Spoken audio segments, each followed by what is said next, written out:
Pues ya estamos de vuelta en la redacción abierta de Intereconomía y tal y como les vengo anunciando desde el principio de la tarde, ya están escuchando esta canción, esta sintonía que pone los pelos de punta, es Mike Oldfield, Tubular Bells. Tengo aquí a mi derecha a don Carlos Bustos. Don Carlos, ¿qué tal? ¿Cómo estás? Bienvenido. Feliz de estar aquí. Bienvenido a tu casa, Intereconomía. Carlos Bustos es Muchas periodista gracias. del Misterio, de hecho es el director y presentador de El Centinela del Misterio.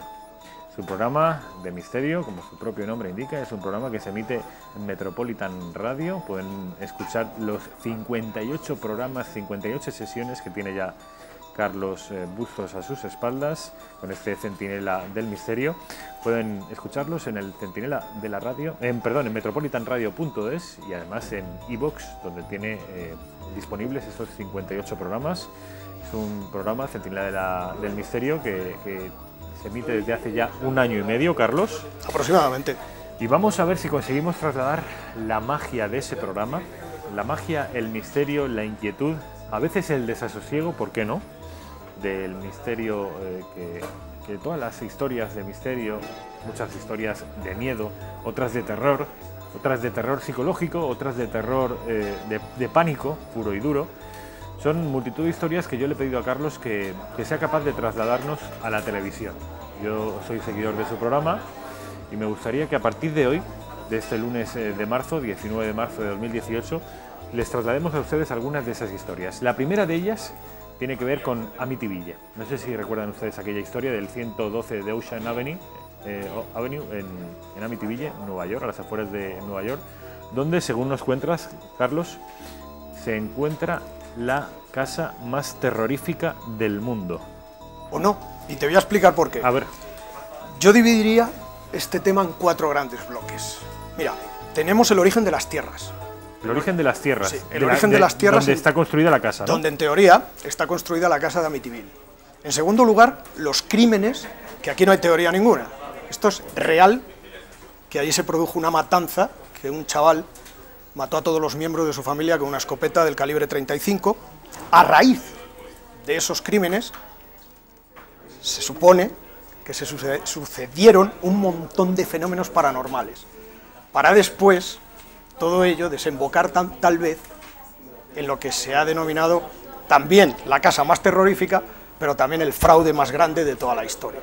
Es decir, esos 4 bloques que tú divides son el origen de esas tierras, donde está construida la casa de Amityville, los crímenes, que eso ya no es una teoría, eso es una realidad, si se produjeron esos crímenes, los fenómenos, que serían consecuencia de esos crímenes, y por último, el fraude. Tal vez. Vamos a ver si te Yo parece. te lo cuento y los televidentes que decidan y que deduzcan. Exactamente. ¿Por dónde te parece que empecemos?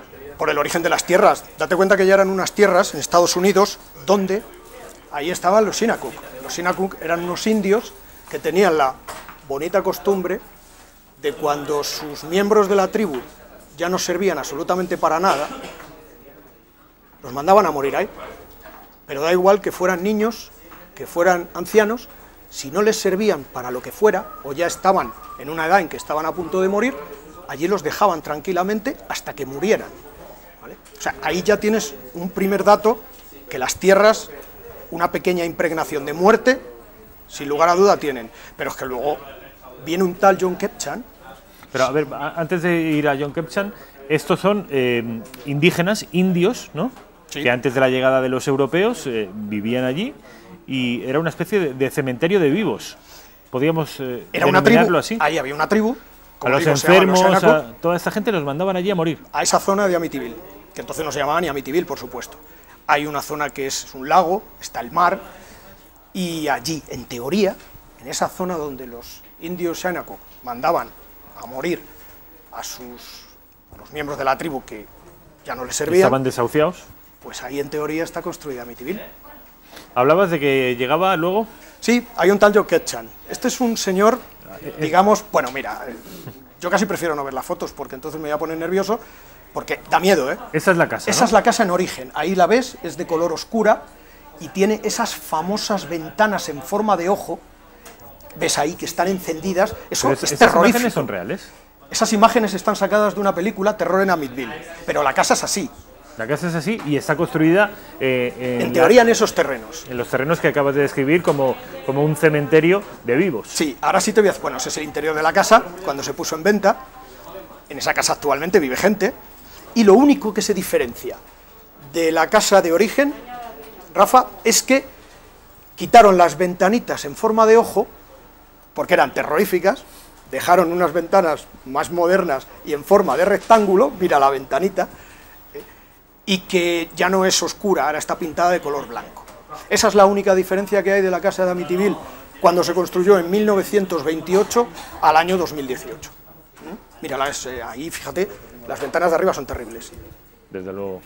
Ahí se producen una serie de fenómenos paranormales que si llegamos a ello, bueno... Bueno, si te parece que los espectadores vayan viendo las imágenes, y nosotros nos habíamos quedado en estas tierras que mandaban los indios a morir a sus ancianos, a sus enfermos, a sus desahuciados. Para rematar la faena viene Yot-Ketchan. Yot-Ketchan no es que se pueda demostrar 100%, pero sí es verdad que este señor, en el año 1653, en la época de los colonos, llegó de Salem, emigró de Salem y llegó a Amityville. ¿Qué ocurre? Construyó una casa y ocurrió lo peor que puede ocurrir, y es que alguien trate de tomarse la justicia por su mano. Los propios nativos que vivían allí, cuando se enteraron de que John Ketcham había sido o había formado parte de un grupo de brujería de Salem, pues deciden nada más y nada menos que en su propia casa matarle, prenderla a fuego y dejarla ahí entre sus propias cenizas. Segundo motivo más que suficiente, donde se dice que en esos terrenos está construido Amityville. La casa se construye en 1928. ¿A ti te parecería, lo que te estoy contando de los terrenos, te parecería ya un motivo suficiente para decir, yo construiría una casa ahí? En absoluto, de ninguna manera. Pero claro, tú y yo, Carlos, es que creemos en estas cosas, pero seguro que hay algún escéptico que dice, pero eso son chorradas, esas cosas no... Bueno. A ver si son chorradas o no, sigue contando. Bueno, lo que no es una chorrada es lo que te voy a contar ahora. A ver. Mira, en 1965 llegan a vivir la familia de Feo. La familia de Feo es una familia numerosa, dicen que el padre era muy violento, dicen que el hijo empezó a coquetear con las drogas, y lo que es peor, un día, en esa casa, producido tal vez por la tensión de ver a un hijo, al hijo mayor coqueteando y siendo un auténtico drogadicto, se forma una bronca tremenda en la casa. En esa bronca, accidentalmente, entre comillas, accidentalmente, el padre, Ronald, tira a la madre por la escalera, con los ojitos delante de Ronnie, el hijo mayor.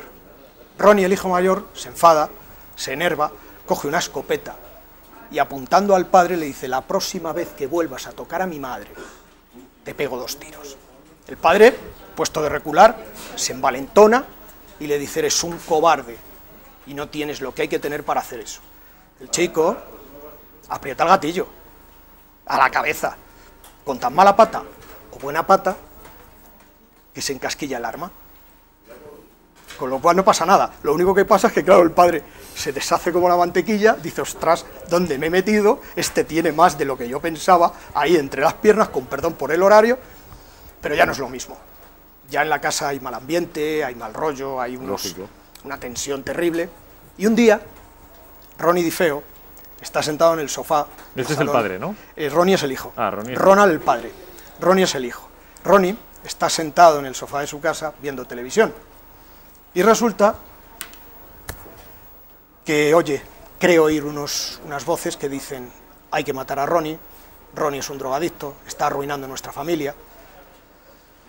Le entra en pánico el hijo de tal forma que se vuelve loco buscando por toda la casa tranquilizantes, y cuando se despistan en toda la cena, en la cena de todos sus hermanos y en la cena de sus padres, echa esos tranquilizantes.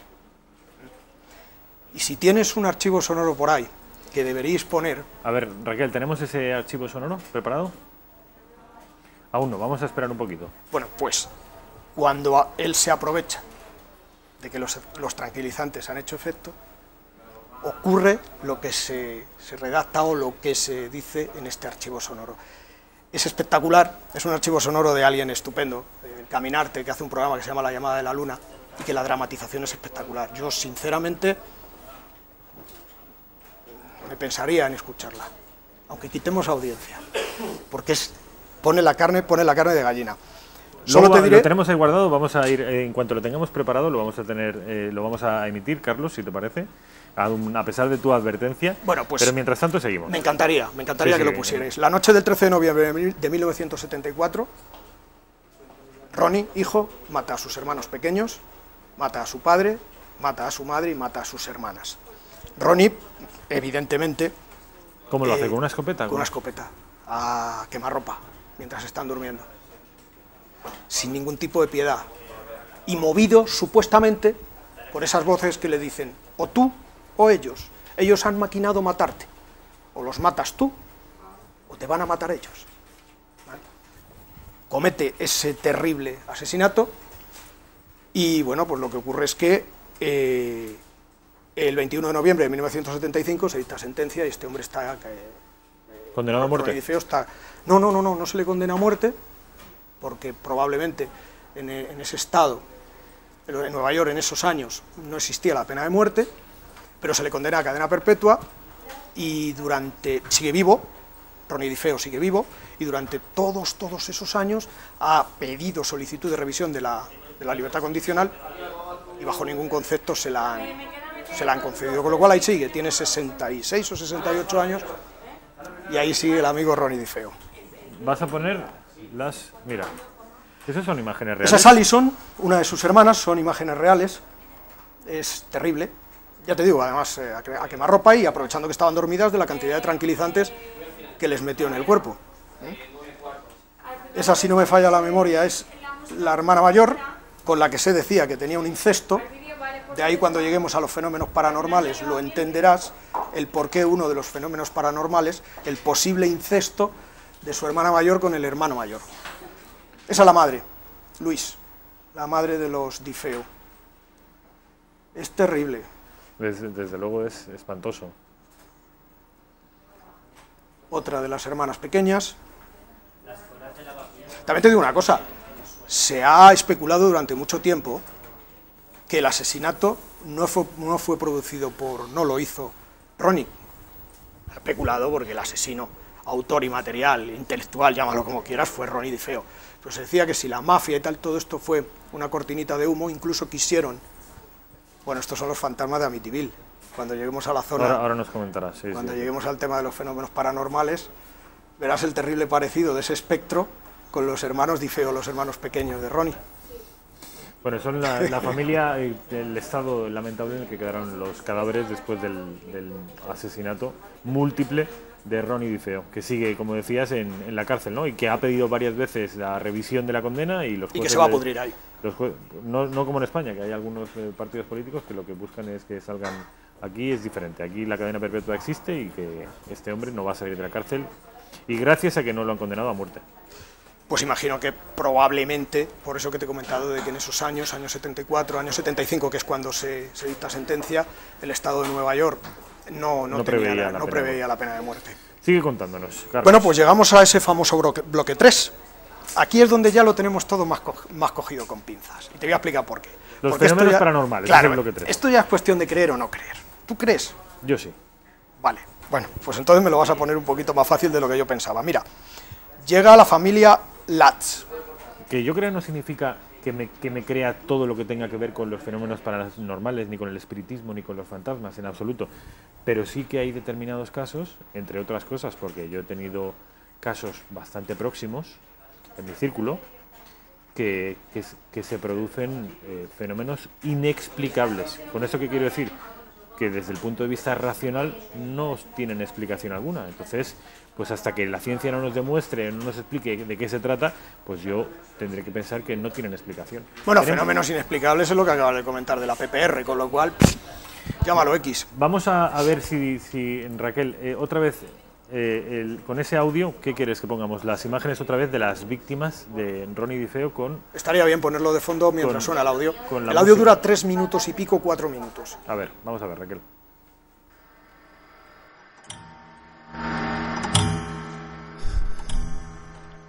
La casa estaba en total silencio. Solo se oía cómo pasaba el tiempo.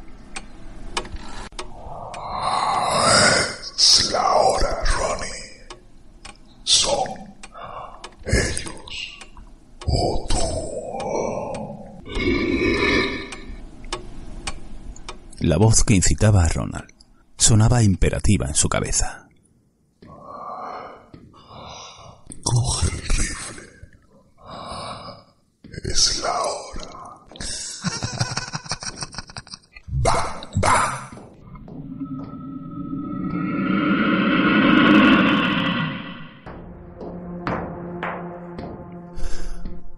Se levantó de la cama. Cogió su rifle Marlin del 35 y subió las escaleras. Con tranquilidad, con cuidado, agudizando el oído por si escuchaba el movimiento de alguna sábana. Recorrió el pasillo, como lo que en ese momento era una negra y diabólica sombra. Se paró frente a la puerta de la habitación de sus padres. Vio una oscura mano dirigiéndose hacia el pomo de la puerta. Se abrió y él quedó unos segundos allí parado, con el rifle apuntando hacia abajo. Sus piernas comenzaron a dirigir sus pasos hacia el lado donde sabía que dormía su padre. Con el semblante indiferente, acercó su rostro al de su padre. Ahí tienes al cerdo de tu padre. Oye por última vez esos ronquidos del cerdo que tanto aborreces.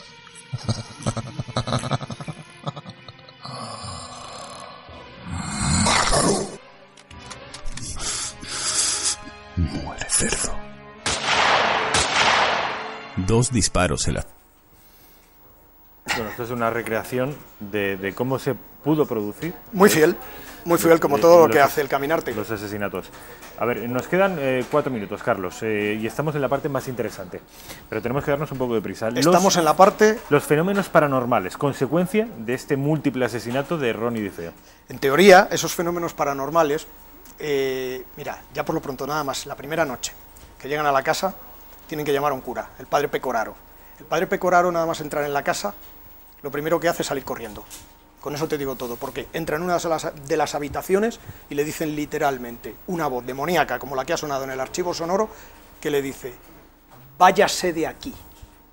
Él, entre otras cosas, esa impregnación, esa sensación que él tiene, le hace salir corriendo, pero hay cosas más graves. Durante muchísimo tiempo, él, cada vez que coge el teléfono para avisar a la familia Latz de que salgan de esa casa, ¿vale?, ampollas y estigmas en la mano cada vez que coge el teléfono, y no puede volver a coger el teléfono de las heridas que tiene. Pero otra cosa peor todavía, intenta coger el coche para presentarse en la casa y avisarles de lo que allí está pasando, y cada vez que coge el coche tiene un accidente de tráfico, algo le impide ir a esa casa. Y ya para rematar, durante 28 días tiene una neumonía que casi se lo lleva por delante. Curiosamente, sana por completo, milagrosamente, cuando la familia Latz abandona la casa. Pero mira, te voy a contar otro caso. El niño pequeño, ¿sabes las ventanas de esas casas que son norteamericanas, que bajan y que pesan un horror? Pues el niño se pilla los dedos de una manera increíble con una ventana que cae bruscamente. Lo llevan al hospital de urgencias. Los dedos los tenía totalmente planos, con radiografías y documentos del hospital de urgencias que hay, ¿vale? El niño no tenía ni una sola fractura después de aquello. Nos queda, Carlos, la cuarta parte, o sea, los fenómenos paranormales. ¿Hay alguna cosa más? Sí, mira, constantemente, siempre a las 3:15 de la madrugada se despertaba, siempre, cada noche a las 3:15 de la madrugada se despertaba el dueño de la casa, de la familia Latz, el padre de familia de la familia Latz, siempre a las 3:15. Curiosamente, ¿con qué coincidía? Supuestamente con la hora de los asesinatos. Se despertaba, oía ruidos, un buen día se encuentran los muebles apartados, otro día se encuentra una puerta colonial pesadísima de cerca de 100 kilos, arrancada de cuajo de su cerco y con la cerradura forzada, pero la cerradura forzada por dentro. Y luego la famosa escena de las moscas en esas ventanas en forma de ojo, que un buen día entra el padre al oír gritar a sus hijos y se encuentra las ventanas con miles y miles y miles de moscas en pleno mes de diciembre. Es estremecedor, desde luego. Totalmente ¿Por qué, estremecedor. Carlos, nos quedan, por qué puede ser un fraude? Y nos quedan 30 segundos. ¿Que por qué puede ser un fraude? Pues porque resulta que para tratar de atenuar la pena del asesino Ronnie DiFeo, llega a una especie de arreglo con el dueño de la casa, con los dueños de la casa, con la familia Latz, para que a él le atenúen la pena, porque si dice enajenación mental transitoria, si dice que está medio pirado, que ha oído voces, eso es un atenuante. Claro. ¿Vale? Y con esa diferencia, ¿el que ganaba? ¿La familia Latz qué ganaba? Pues algo muy sencillo, vender libros y películas. Una de las películas más famosas y que todavía aún la familia Latz sigue cobrando derechos es Horror en Amityville. Carlos Bustos, un placer. Bueno, el placer es mío. El lunes que viene. Gracias, De nuevo, querido Centinelas. El Centinela del Misterio.